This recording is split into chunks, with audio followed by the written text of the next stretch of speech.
I don't know how to take it now that he's not a fat guy. You know, Yes, people, I am Savage Dan. I'm Paulie Malignaggi. You are watching Mouthpiece, the official boxer podcast.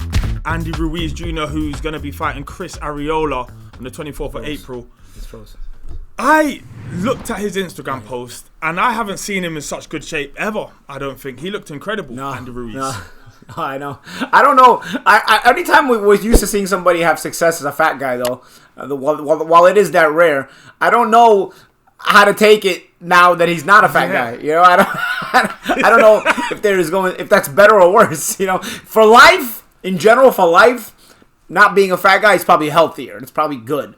But as far as a fighter, I got so used to seeing Ruiz successful as a fat guy that I kind of have some questions in my mind now. You know, like, can he maintain that level, not being a fat guy? You know, we'll see. Obviously, there was a point where he got too fat for the rematch with AJ, where he couldn't even really move to catch up to an AJ who, in my eyes, still had a lot of trepidation and fought that fight with trepidation, and he could have created a lot of doubt in AJ's mind had he been able to catch up to him. But he was so fat in the rematch that it actually didn't.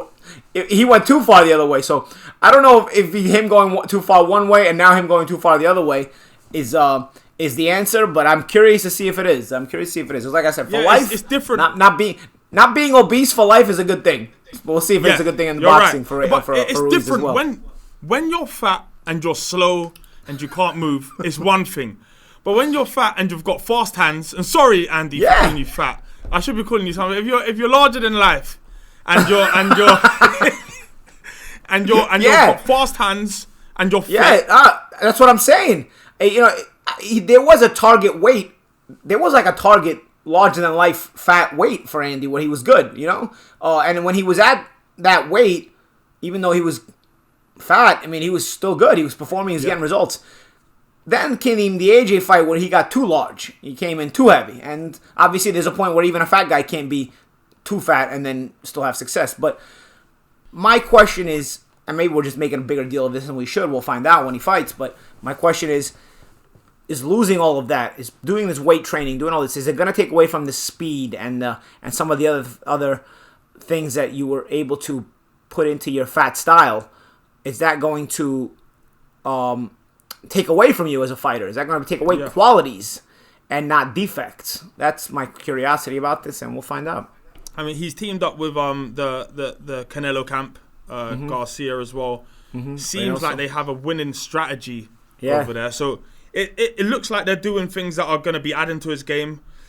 As far as him fighting Chris Arreola, I've always seen him as a bit of a gatekeeper. If you beat him, you're decent at least. With the least disrespect that I can possibly give him. But I think Chris Arreola is good. But if you are an elite fighter, you beat him. Yeah, I think there was a point in Arreola's career where he may have been a little bit better than a gatekeeper, would have probably been a legitimate contender. But I think at this point, for sure, he can be viewed as a gatekeeper type. But you have to keep in mind, there's a derby feel to this mix. You know, there's two Mexican Americans, and so they're from the same culture. There's a Mexican American, like Italian American in the U.S., it has its own culture, and so when two guys come from the same culture, while there is respect, there is also the rivalry that you want to be the best guy on the block. You know, you want to be the best guy in your neighborhood. You know, and so this has world class implications, but it's basically has a derby feel to it. You know, and so because of that, I think the fight becomes better than just your average contender versus gatekeeper fight, in my opinion.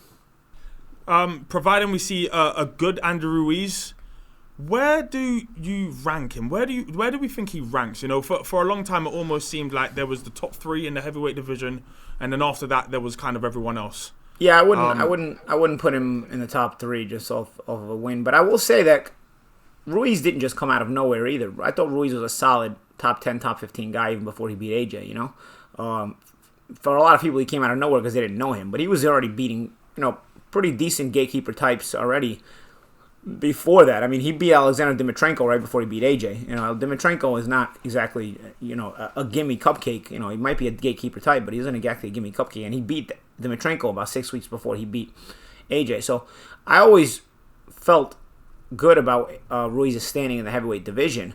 as far as, a solid guy. But to go top 3, I don't know right now. I still think you're looking on the outside of the top 3. I guess it also depends on how good you look winning, if you're able to beat Arreola, and how good you look doing it.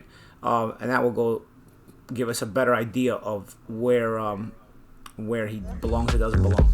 Yes, people, I am Savage Dan. I'm Paulie Malignaggi. You are watching Mouthpiece, the official boxing podcast. We are 2 of the most knowledgeable, 2 of the most charismatic, biggest personality guys in boxing, and we are 2 of the coolest cats talking about the sport today.